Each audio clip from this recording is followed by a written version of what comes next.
Hello, Chase. How's it going? Hey, what's up, man? It's How's going good. Moscow? It's nice. It's actually it's really nice at the moment. Sunny skies, relatively warm weather. It's been pretty hot, believe it or not, the last several weeks. But yeah, it's really nice. I just got back from Berlin. I think I mentioned I was headed out there for a conference with WordPress, a whole WordPress. They call it WordCamp and do Oh, different word camps throughout the world. And this is the biggest one, wow. European version. And it's a lot of fun. Have you ever been to Berlin before? I have once. Yes, I have. I liked it. I wish I had more time there. I'd like to go again. Just a Nice. week. What, just a week. Yeah. That's a lot longer than most people will ever spend in Berlin.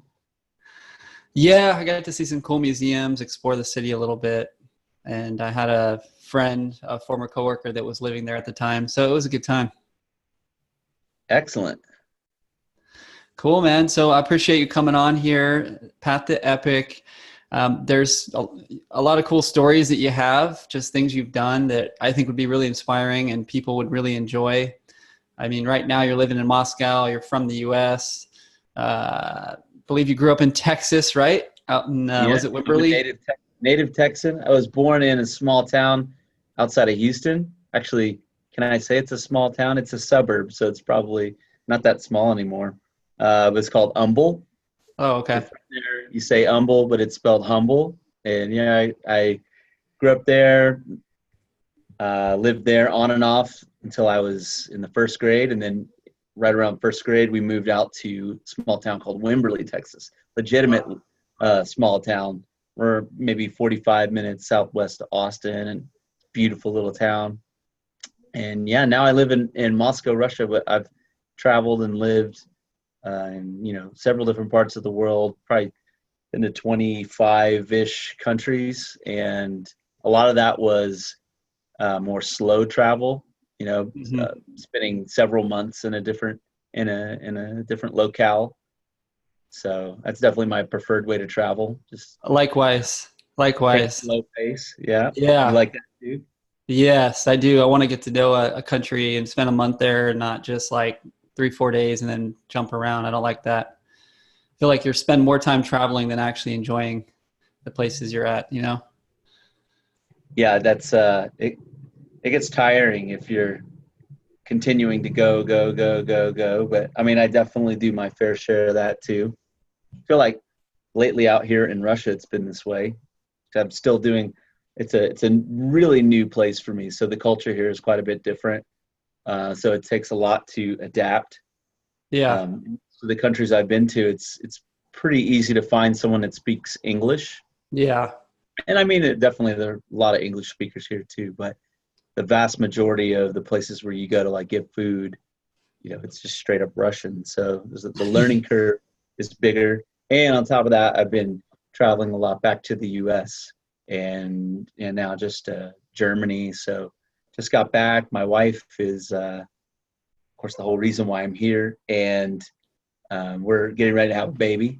So Wow. like Congratulations. everything is different. Yeah, it's good. Thanks a lot. I appreciate it. That's exciting, man. And can you maybe just say like one maybe thing in Russian, like hello or something or phrase that you might use? Yeah, I mean, so if you're just going to say hello, I mean, it depends on if it's to someone that as a friend, you just say privyet, Privyet. privyet, simple, right? Okay. Yeah. And then if you're addressing someone that maybe is more, um, someone that you have respect for, Yeah. like my wife's grandmother, Yeah. who is in Russian, that's babushka. A Oh, lot of people would say babushka, and they think that's a hat, but when in fact that's actually grandmother. And if you're going to say hi to grandmother, you don't say privyet. You say drasvitsa, wow. Drasvitsa. drasvitsa. Drasvitsa. If you want to say it like really say it, drasvitsa. You give it a nice, some power in there. So that Nice. Nice. That's cool. Very Yeah. cool. And that kind of segues into one of the stories you told me before about when you were really young. I think you were maybe What are in you one of talking about? our. I'm still really young. You kidding? It's right. It's a mindset. It really is. I guess young as in, I believe you were maybe around 18 or just finishing high school time Yeah, frame. I just finished high school.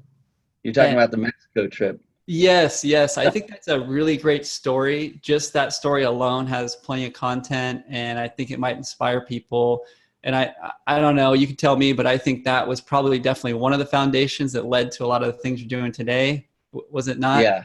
Yeah, no doubt about it. Like that definitely was the first trip outside the United States, and it was one of my first decisions that I made as an adult outside of high school. Um, yeah, we just graduated high school. A lot of people knew they were going to college. I had no interest in going to college, and even if I did, I had no clue how I would have paid for it. My folks were like, definitely not gonna spend money on any aspect of my education at that point. Oh. Uh, they're still very, very generous, but when looking at what to do, we were at a party.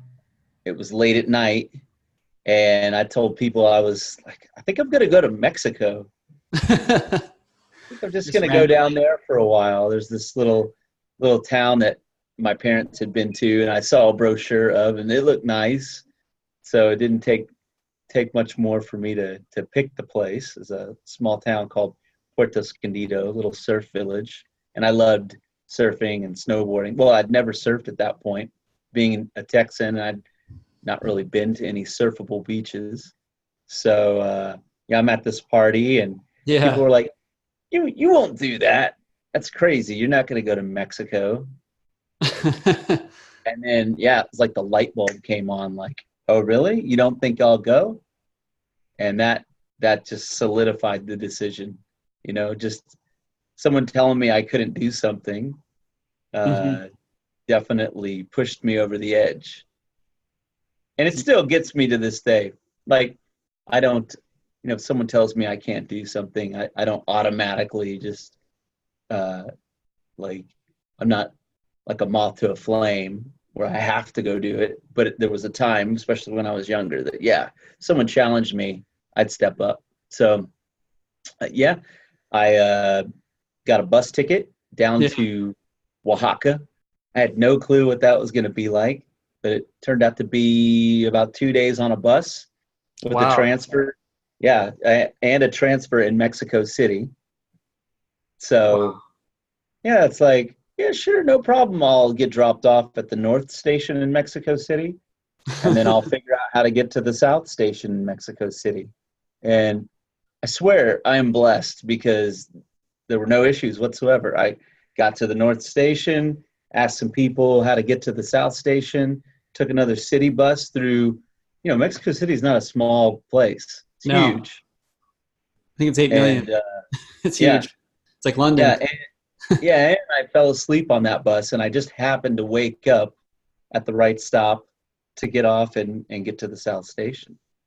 And then got on another bus, and it was like another day on the bus, and full on chickens on the bus, and Yeah. sketchy switchback mountain, and perfect. I was just wide eyed and enjoying the whole time. It's interesting because I did that same bus route, the switchbacks, many years later. Had no idea that you had done that. We had known each other, but we weren't in contact. And I randomly went with a friend to do that switchback bus ride from Oaxaca down to Puerto Escondido. Wait, you did that? I don't think I knew even now that you did the same bus ride. It was a very local kind of, yeah, switchback ride over the mountain. They have a Huh? touristy version that takes twice as long, but we Yeah. took the local bus. We did it. So there were like checkpoints and people were stopping and trying to sell us things. And it was the whole bit. Yeah, chickens on the bus. And yeah, it was an adventure. Honestly, that was one of the times where I was like, I don't know if this was the right decision, but here we are. Yeah. Yeah, I mean, I don't think I questioned it at all. Yeah, it was a lot of fun. And, you know, growing up in a small town, here comes my wife. Hey, babe. No, come on in. I'm on the podcast. You can meet everybody. I didn't tell her we were doing the podcast. Um, yeah, so growing up in a small town in Texas, at least I knew everybody in town. It was very comfortable Wow. walking up to everybody and saying hi and asking them about their business. Typical small town mentality. So as I traveled in life, it's the same thing. If I had a question, I'd just walk up to somebody, and if they didn't know, I'd walk up to somebody else, and just until I found out the information. This is before we were all had smartphones in our back pockets. So I just was very comfortable while traveling, going out and meeting people. And that's just continued throughout my whole life. My wife likes to joke because we'll go someplace, and even here in Russia, um, I'll just strike up conversations with complete strangers all the time. Just never know what can come of that, right? Meeting people, being socially proactive, all kinds of things happen, right? Well, yeah, it's interesting because so yesterday, sorry, what? Just asking people like questions or just talking to people, you just never know what it can lead to, right? Yeah, it's incredible how it seems more and more in my life that when I do that, that person has something really valuable to contribute to me. Like yesterday, for example, I was heading back to Moscow from that conference in Berlin, Mm-hmm. and there was a line. There's a very long line to check in for the airline. It was, kind of a budget airline, and sometimes they've got issues with flights being on time, and so that's the deal. So huge line, and like the line was such that it wasn't super clear at one point, like where the end of it was. So there's kind of like this crowd of people, and a young woman was asking people. Most of the people on the flight were Russians, obviously, everyone going back to Moscow. And so the young lady, she asks the people in front of me um, something, and it sounded like she's trying to figure out like where the line ended and all that. And then when she was done, asking those questions, she just stayed in front of me. I'm like, this little girl just cut in front of me. Who does she think she is? And I'm like, I'm thinking to myself, well, none of us are going anywhere, so I'll just keep my mouth shut. But it kept bugging me, right? So I was like, all Yeah. right, maybe. And since I have traveled a lot, I know that like in lines specifically, you have different rules. Like in Morocco, for example, if you're waiting for the bus, Yeah. or rather, step back. If you're in the U.S. and you're waiting for a bus, you give some space for the people to get off the bus, and Mm-hmm. and then you get on. Well, you do that in Morocco. If you give a lot of space, you might be the first person there waiting, but every person that's local will just get in front of you, and there's nothing you're going to do about it. So I'm thinking, okay, different culture, um, different culture. Sorry, my wife is actually sending me messages. Um, she goes, when you told me the story, you didn't say little girl, you said little bitch. That's true, I did say that, but funny. Uh, yeah, so I thought maybe there's something about the rules of this line and with this culture that I don't know. So I asked her, I said, hey, you got in front of me, and I'm just curious, why you did that. And she spoke English, and she's like, oh, I'm so sorry, blah, blah, blah. I didn't know if you were in the line, et cetera, et cetera. Anyways, I told her it's not a big deal. It was kind of an uncomfortable question to ask, right? Yeah. And but I was really curious, and I also wanted to ask that question that everything inside me was saying not to ask. And I like doing that, by the way. I like asking that question that you just like, you feel almost threatened to ask, probably Yeah. personally, socially threatened. So I did ask her, and I did it in a way where it wasn't too awkward. She did feel bad, but Yeah. we managed to start up a conversation, and she was turns out she's an actress. She was in Berlin, and she was taking some classes. So there's like a certain type of acting method, Mm-hmm. and I also have some of that background, and I'm currently working on a screenplay, which I've been a little stuck on. So while we're in this very long line, which at this point starts moving more quickly, and I mean, we were there forever. I was frustrated. Some guy farted. I mean, it was a really Oh, uncomfortable line to stand in. yeah. And I mean, maybe I'm getting a little vulgar in your podcast. Hopefully that's okay. But That's fine. uh, as we're there, start talking about my screenplay, the line starts moving. Time starts to be passed in a really nice way, and then I got a whole lot of insight from my screenplay, which I can now, start working on again. So So go ahead. so you're willing to get uncomfortable a little bit, ask questions that are socially awkward, and you're finding that you're getting value out of it, meeting people you never would have met. Like it's an issue I've had, and most people have it in times in their life where you're shy, right? And you're just like, oh, what if they don't like me or they reject me? But you just go for it.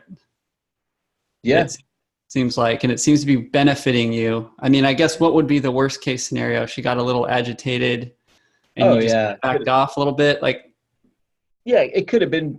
She's like, blah, blah, blah, and everyone in the line turns on me, and it starts to be this chaos and stuff. But it didn't work out like that. I got something that I needed that I didn't know I would be able to get in that situation. And that's the thing, like you just never know what you're going to get in that it's, situation. it's Something so a true. little more relevant is like someone that goes for that job or that client that they want, that they've got XYZ reason why they can't have it, or the girl at the bar that you want to go talk to. If you don't go talk to her, you never know what's going to happen.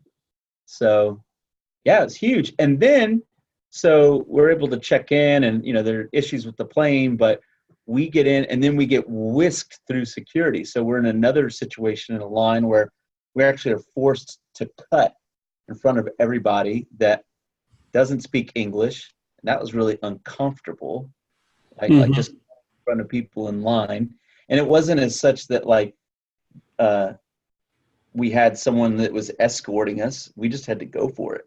So lines are crazy. I've done a lot of study of line. You can find out a lot Really? about culture by how they queue, by how they get in line. It is interesting, just traffic lines in general. It reminds me of like when people cut over to get off on the freeway, they'll go all the way to the end and then cut in at the end. You know what I'm talking about? If you're getting Oh off yeah, a exit ramp, there's I've been people. that guy. I don't have to do that. people will sit in the line and just wait to get off, and other people just zoom around and just cut in last second. That's 9 times out of 10. That's me cutting you off. Yeah. That's awesome. It reminds me of recent situation where I was listening to another podcast, a friend of mine's podcast. It's called the Sales Development Podcast. He's based in the Bay Area, helping sales development professionals and leaders. And I was listening to one of the podcasts, and one of them was about AI and automating and improving the process of sales development. And I just shot him a message, the founder, like, I think it's amazing what you're doing, that you're able to make sales development like 90% more efficient so they can automate a lot of messaging and things like that, and who to call. I just shot him a message on LinkedIn with no expectations. Like, I just think it's great what you're doing. I'm friends with so-and-so, David Delaney. And he responds back, and I told him like, oh, I'm trying to be a leader. I'm trying to get into leadership and sales leadership. And so I really like this podcast. I know David. I think it's amazing what you're doing. I want to learn more about it. And he's like, well, why don't you, I can get you a ticket to this sales leadership conference. And he ended up getting me a free pass to a sales leadership conference. And I wasn't expecting anything or asking for anything. And he said, I can get it for you. And so he shot a message to the founder of the conference, said, hey, I think this guy is great. He's really hungry to get into leadership. Can we get him a pass? So it was $1,000 ticket to go to the sales leadership conference in San Francisco. And so I said, okay, thank you so much. I ended up writing a couple of LinkedIn posts about it, reviewing it and publishing it just as a thank you. I also then talked to the founder and he said, well, I'm thinking about actually doing one in Austin because we've been doing San Francisco for quite a while. And I said, well, if you do, let me know. I'm happy to put boots on the ground and help out with that and volunteer. So that could be a huge opportunity for me, all because I just reached out to someone online with no intentions. And so that's what it reminds me of. You didn't have any intentions to like get something about, what was it, screenplay? Like you weren't thinking, oh, if I talk to this lady, she's going to help me with my screenplay. You just I was talked really to her, right? This little girl. I mean, she was, who knows, 22, but looked like 15. Like, I don't like it when people cut in front of me. And there were other people trying to do it too, because it was all that tension. The flight was coming soon. Nobody knows what's going on. Some guy's farting. I mean, it was like a situation where everyone's trying to get out of that situation. And then, the last thing I thought would happen, like open up. Well, and the thing that cued it was I was honestly like staring her down a little bit. And I looked over and I noticed that she was writing in English on her phone. I was like, she knows English. I'm going to just ask her. Yeah. Did you speak English? And she kind of nodded at me. I had one. And that's the other thing. I had one complete other kind of objective view of what was going on. And I managed to like not react in an abrupt or, I didn't get upset about it openly with her. I just kind of like, I just got a little bit more like asking a question. Yeah. Rather than jumping to a conclusion. And that also, because that situation could have gone in another way. Oh, yeah. If I didn't tailor that question in just the way that I did. Yeah, I mean, I think that's a great message. Just like we have our own internal thoughts about what's going on and our own interpretation, but until you ask, you don't really know what's going on in their head or what they're thinking or what their intentions are. It could be completely different than yours. And so the fact that you just posed a question, not like, hey, why are you cutting in front of me? You said, hey, just curious, why did you go in front of me?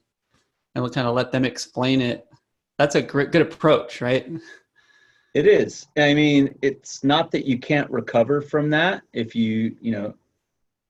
because one, if I would have snapped at her and she legitimately was just clueless, as most of us probably were, it turns out, I think there were two different groups of people like waiting for flights that were lumped together in that line.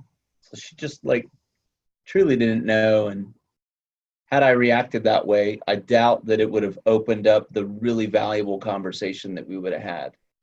And, that actually, that could be everything, right? Like we wanted to get a lesson out of this. Yeah. It's all the conclusions that we jump to in life. Anything that definitely ends in some kind of abrupt anger or situations that turn into violence, right? That's the whole thing right there, is about being able to pause, take a breath, or whatever way of expressing or exercising patience that you've got in your tool belt, and then just asking a question, like getting into her world. I would have been able to tell if she was straight up cutting in front of me, but she didn't know. And at the end of the day, it really didn't matter that much. Like I said, we weren't going that fast, and it's one more person. But I also don't like to let people cut in front of me. I used to be that guy that would let people cut in front of me. Like, not like but wouldn't speak up if somebody was kind of walking all over me. Yeah, that is, it builds frustration inside. I've felt that. It's like, I'm letting this person get their way, but I really am not happy about it. And it's impacting me, right? In a negative way. It's almost better just to ask, like, hi, just curious why you stepped in front of me. And the times you do it, usually it's like, oh, I'm sorry, I didn't mean to. It's usually not a big deal. but Yeah. versus fretting, right? Fretting about it in your head and thinking about it the whole freaking time. You're sitting there for 15 minutes just like pissed off. That's probably not productive. Yep. By the end of that, just the way that everything transpired, I was really happy that the flight was late and the line was backed up, and that she went and talked to that family, and then I wound up talking with her.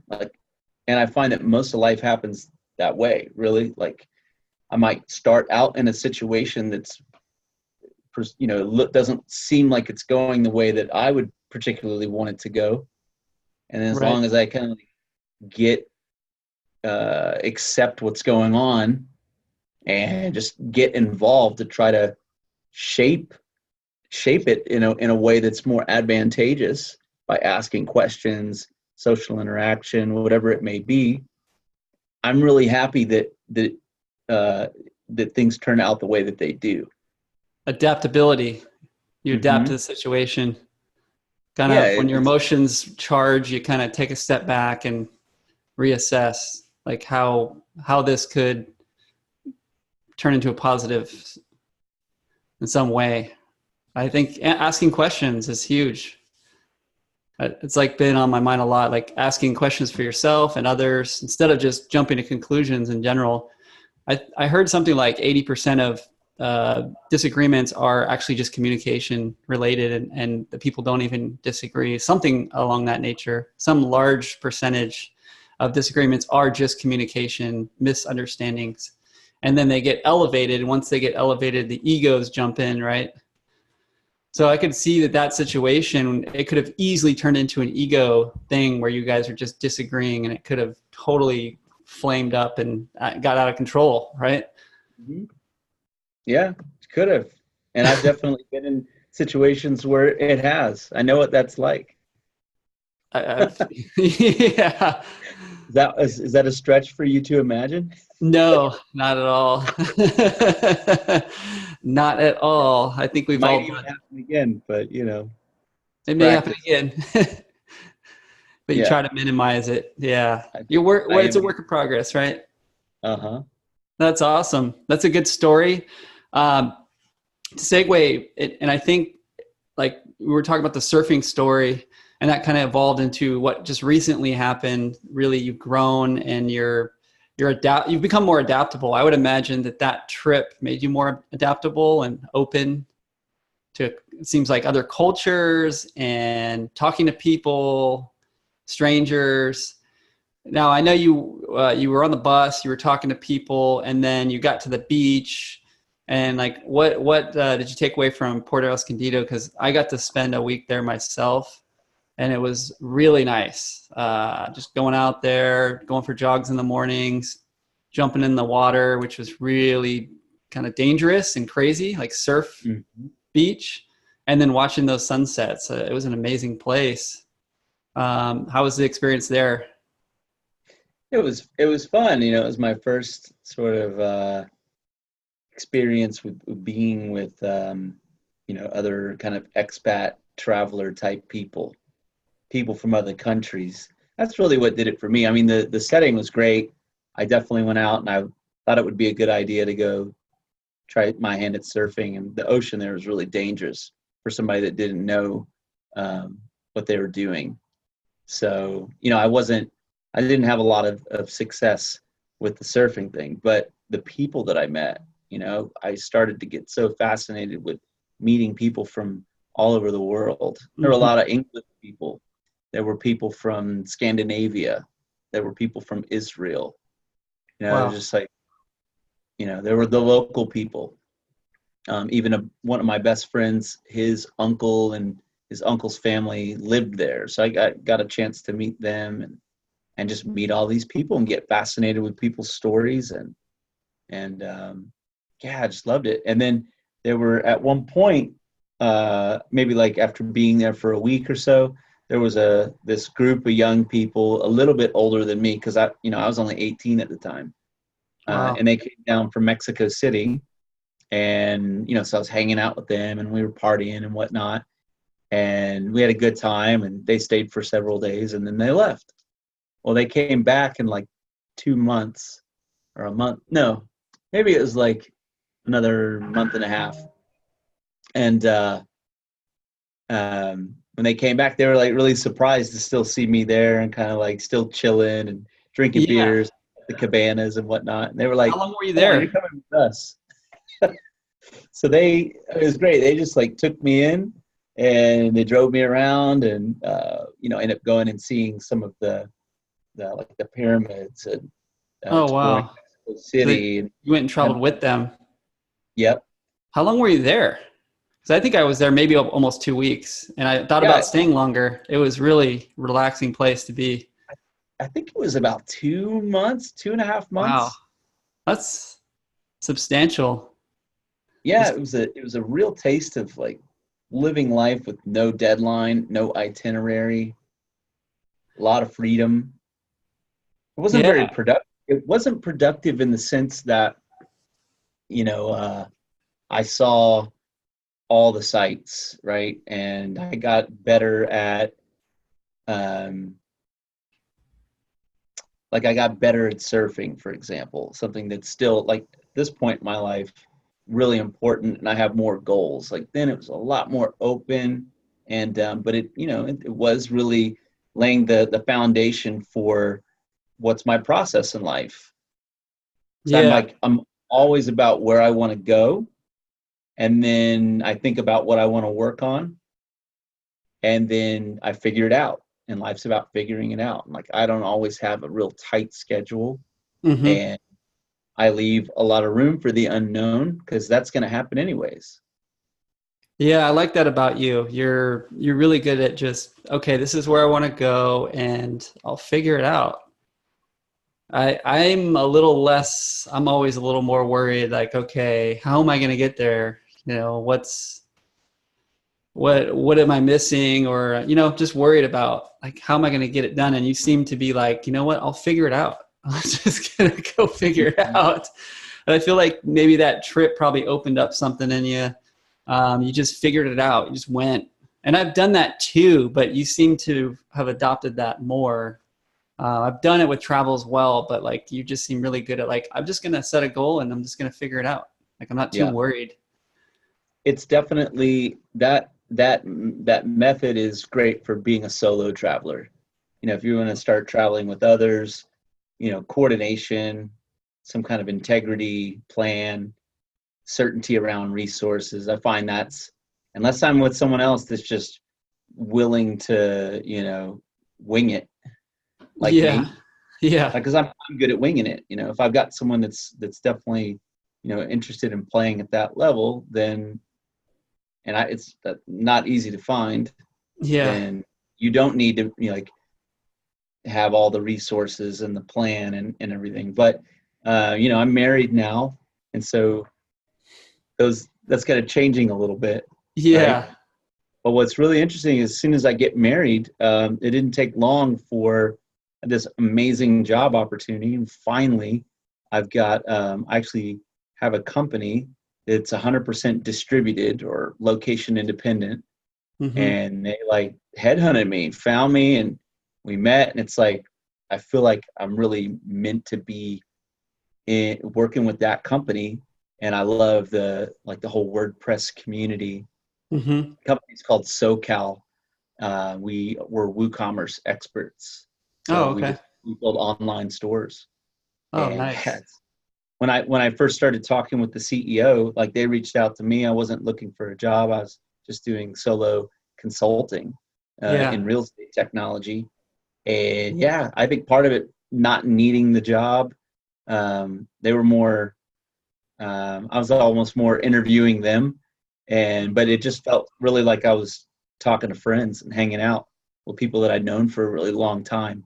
So Yeah. that culture just really was the right thing. And having just been at the Word Camp in Europe, so many, like thousands of people with the same vibe, the Hmm. same culture that I feel like I've been trying to create, in other industries that I've worked in. So now I feel like I'm at home. And that showed up after I got married. It wasn't Hmm. needed before I got married. Now it's, the rules are changing a bit. Yeah. But you've made a decision to move to Moscow to get married, and you figured out how to survive, but now it seems like things are falling into place for you. You just took a huge risk. You moved countries, and now you're just figuring it out. It seems like, I mean, your travel plans might be more structured now, but it still seems like you've just done a lot of that. Like, hey, this is what I want to do. I'll figure it out, and you just go Way for more it. structured. Like What's it? it's way more structured now. Oh, So okay. I gotta get some approval for the trips that I take, right? And my wife signs off on it, and you know we, which I love. Like I love it so much. I've done so much of the solo, winging it kind of Yeah. style, and I can do that. I can always regress at any point, but now we've got the baby on the way, and you know traveling with the baby is way different. Oh, yeah. And now I find like the people that I talk to are, it's a different group of people now. So like on my trips, if I see people traveling with children, I'm like, hey, what's it like? And, Hmm. trying to get the wisdom from the people that are actually doing the thing that I'm getting ready to do. So, It's I smart. just talk to different people. Yeah. And I don't just sit there and like complain about the crying kid on the plane. Like I want to know what I'm paying attention to that situation. I want to talk to those people. So, anyways, we're going back to the U.S. for Christmas, and then my wife's promised me that we'll go someplace where I could surf after we're in the U.S. for several months. And so Mhm. the idea initially is that we will kind of triangulate between Russia or Moscow and Austin, Texas, and then we'll pick some other place to go. So kind of 4 months here, 4 months there, Oh, 4 months another place. So that's cool. It's yeah, exciting. yeah. My wife's really interested in exploring the world, seeing the world, and Yeah. I, in a way, it's like um, everything I've done in life has really prepared me for what's ahead. The reason I'm so excited about everything you're saying is because it's like you're basically living the dream that I've been developing for the past 5 years. This is like what I want, to be location independent, to live in a few different hemispheres, and like just a few continents, and travel and work remote. And I'm working towards that. But I've watched you just do it in the past span of a year and a half. Just take off and just go do it. So it's a very inspiring story, and that's why I was super excited to bring you onto the podcast and share this with as many people as possible. I mean, you just summed it up right there. Why I'm so Well, pumped. yeah, I mean, you might want to do another podcast for every reason not to do it, because Oh, I got I got long lists of that stuff, like okay.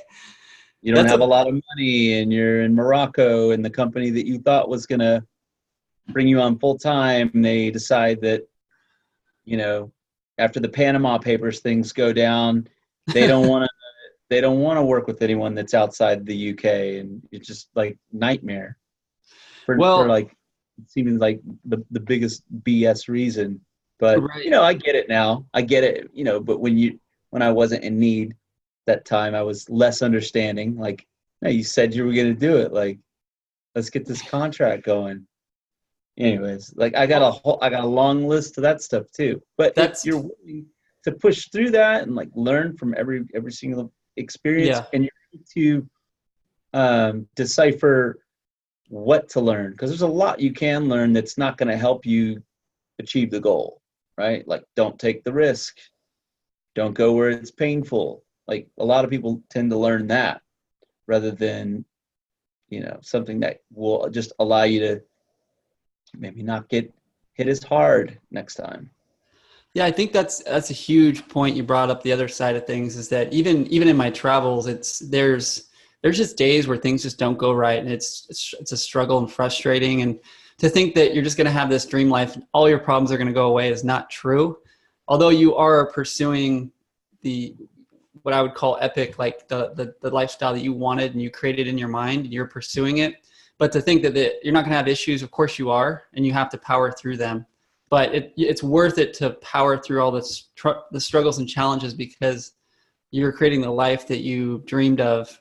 And so those struggles and challenges are okay. You're willing to overcome them and push through to continue doing what you want to do with your life. So yeah, I think it is important not to think, oh my gosh, my life's going to be perfect once I have this, this, and this. You get new challenges, right? Yeah. It's like living a fantasy versus the reality, you know? Yeah. And it's interesting, in a lot of the studies I've been, about emotional intelligence and just, I don't know, success in general, I'm really starting to realize, like, you can't be in this fantasy that everything's going to be perfect one day. It can actually get in the way of your success. Actually, like, you need to accept that there are going to be challenges and setbacks and drawbacks. And if you're willing to accept those and then deal with those and power through them, you're more likely to actually get what you want. Would you say that? Yeah, I mean, for sure. It doesn't mean that you will get what you want. That too.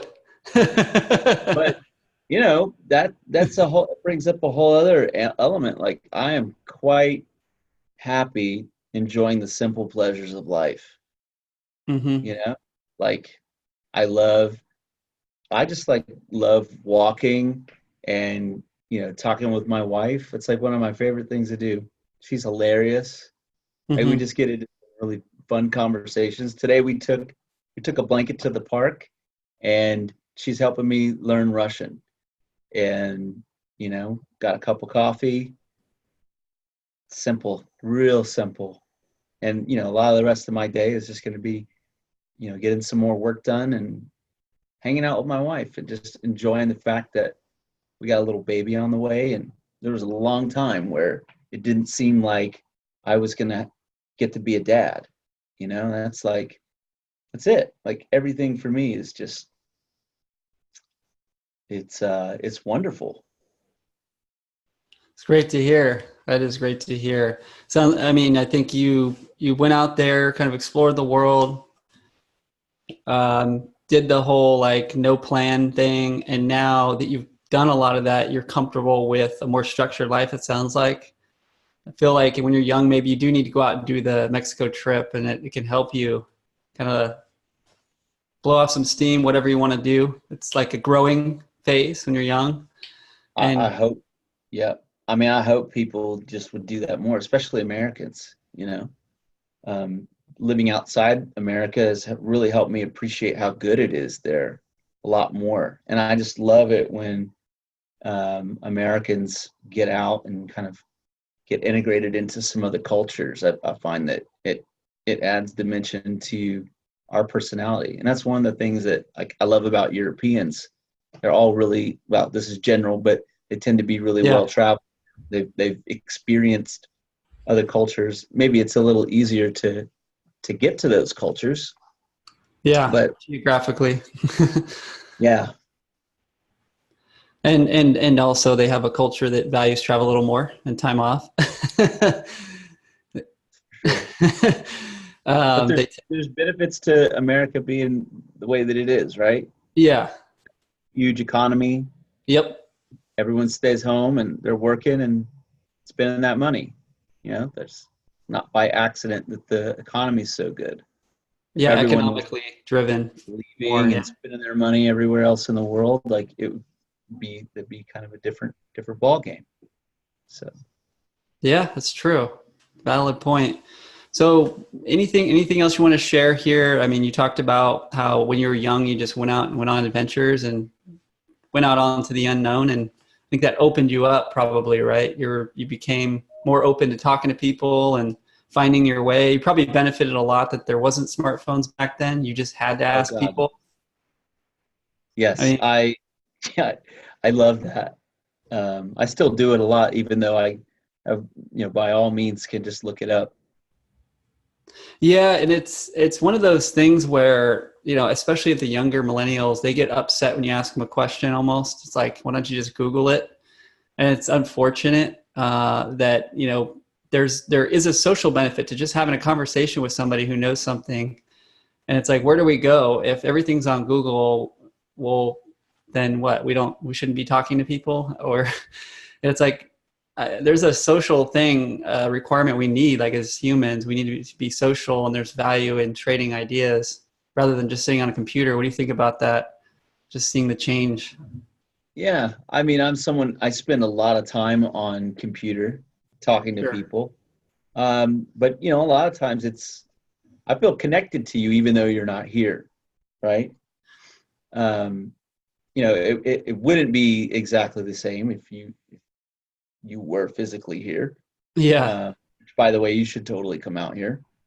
Russia's a good time. Moscow's really, I think, different than Russia, but um, yeah, I don't know, man. I'm embracing it.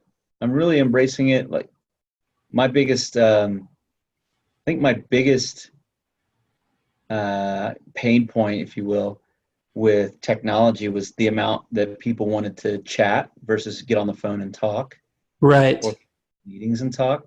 Mm-hmm. That is only going to be done more and more and more. Mm-hmm.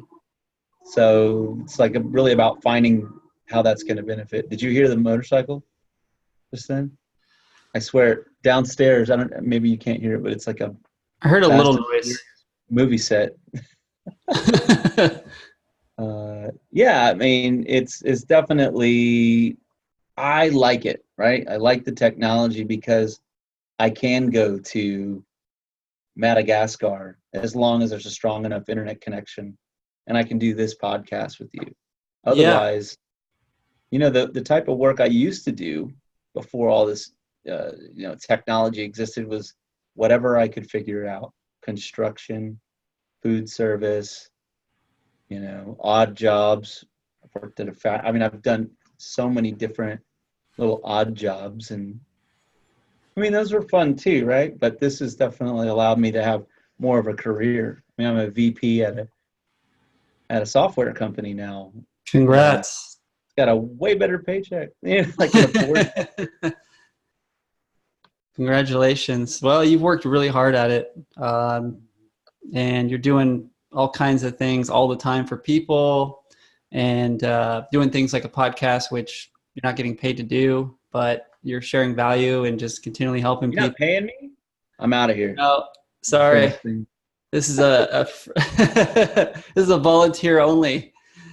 But hopefully it will pay in some way, in some form down the road.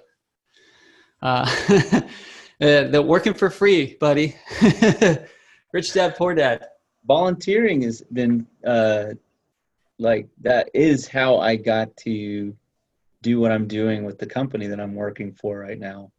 Because I never went to university. I didn't have a resume that said that I could do whatever, the jobs that I was applying for. When you're volunteering, they're just like, get in there. Yeah, do it. You want to be in charge of sales? Cool, go do it. Build your team. Go out and figure out how to do it.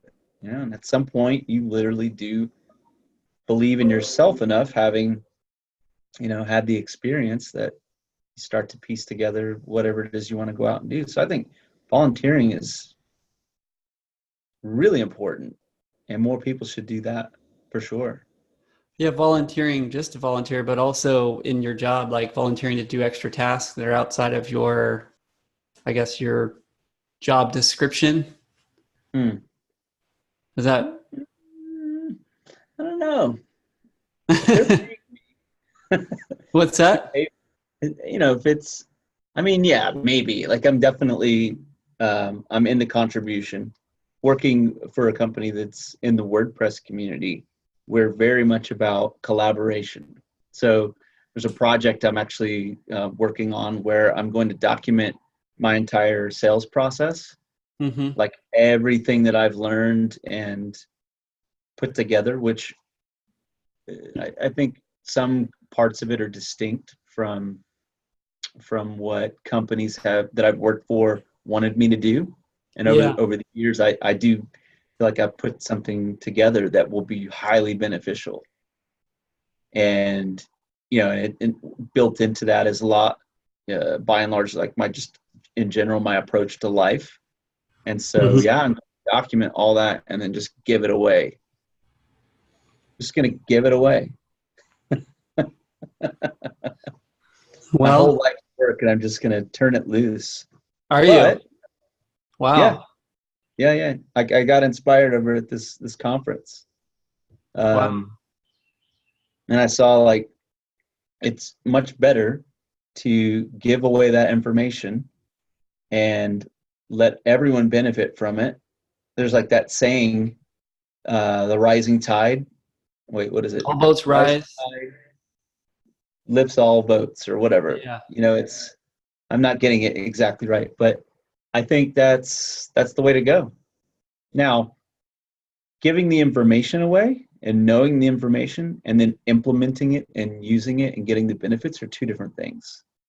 So if Right. people want support with, getting a better access to implementing and getting the results, maybe they'll hire me for that. Right. So give away the information, and then if they need help implementing it, that's a whole, yeah, I get it. So they may actually pay you to help them implement it. Yeah, maybe I'll just help them for free. I don't know. Like, it really depends. It's case by case. Sure. If I'm Sure. getting inundation, like totally inundated with requests for support and help, well, then I'll have to prioritize, and then value starts to really get created around, Your what my time. needs are and my family's needs. Mm-hmm. Well, that's pretty exciting. I like that you're willing to give stuff away. It's Elon Musk is famous for doing that with some of his technology. He felt like if he gave some of the basic fundamental technology of Tesla, an electric car, it would grow the electric car market. But of course, he's not giving away the super, premium stuff. But he gave away the fundamentals so that other companies could build electric cars, so that all boats could rise.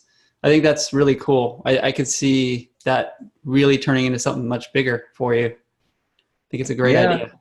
I mean, and if you do want to get strategic about it, because you could definitely get that way. If what you're putting out there is useful and beneficial, then it can definitely position you as a thought leader or Right. as some kind of leader in the space and create a reputation. Which could So, lead to lots of things, yeah. speeches, trainings.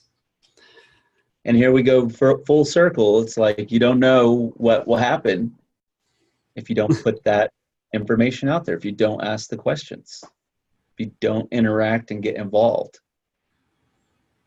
So you don't know what's going to happen, but you're going to go out and do it, provide the Uh-huh. value, and see where it takes you.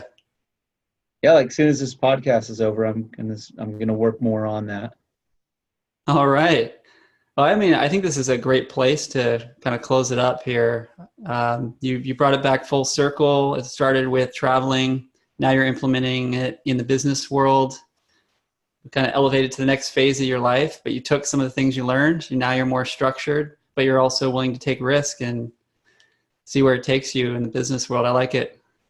Yeah, there's a lot more emphasis on coordinating with groups and design and thinking as a member of a team or a community or a family than before. It was like just this solo guy with no impact. I think one of the things I've really confronted is that I do matter, I do have an impact, and I have 100% like what I want that impact to be and look like. I have like so much to say about what that is. If that makes sense. I don't know if that made sense, but You I'm responsible for my impact, and I can take responsibility for that. and you recognize that working in teams can expand the impact. Is that what you're getting at? Yeah, I mean, I definitely I place a lot of value on working with teams and working with communities. And at this point, like WordPress, that's a society. There's communities all over the world. I think it pushes that up into, the level of humanity, which is called society. So it's 33% of the internet. That's Changes incredible. there, do have a really big impact. So it's a huge space. And yeah, I'm not just trying to see all the countries in the world, although that's still a goal of mine. And getting barreled when I go surfing, that's a goal of mine. I have other goals that will require lots and lots of people. Well, I appreciate you coordinating with me here on this podcast, and I'm Yeah, hoping man. we can work together in a capacity. Possibly, are you considering a podcast yourself? Yeah, exactly. All right. Well, we'll Waiting, man. we'll talk about that at another future date, and I'd love to be a part of that and help out in any way I can. And I appreciate you sharing your stories with the folks that are listening to Path to Epic, and hopefully you can share it with your network and a few more people listen to the podcast, and we can do this again. For sure. And anyone that is listening to this, Nick McMahon is helping people launch podcasts. If he hasn't mentioned that yet, I don't know what medium people would have found that out on, but so I'll just say it here. I don't know how it will go. You guys know a lot better than I do because you're already listening, but he is open for business, right? Thank you. Thanks for that. Thanks for letting people know that. He It's might a, not have told you for a while, so yeah, there you I feel like it is one of the challenges with producing your own work. You feel like more shy about asking people for business. I remember I could say my cousin, he's a sales director. He's an amazing sales professional, but he was uncomfortable selling his own music, his own, creation. And for sure. you know what I mean? It's like I Yeah, can go on and sell someone's product all day because it's just their product. But when you create your own, you feel like, I don't know, is it good? Is it good enough? You're more critical on your own creation, right? yeah, 100%. So sometimes it takes people like yourself and others to say, hey, this is a good thing. You should tell more people about it and let you know. So I'm excited that you came on and we did this because I think you have so much to share, man. And I'm inspired by your story. And so I think Cool. other people will too. And Thanks, man. let's do it again. I'm happy to. Just let me know when. All righty. All right, see ya. Have a good evening in Moscow. And what is it, morning still there or early afternoon? It's about noon now. Okay. Well, have a nice lunch. Go eat some tacos or some barbecue for me, man. Yep, Texas barbecue, Texas tacos. All righty, sir. All right. See you, Nick. See ya.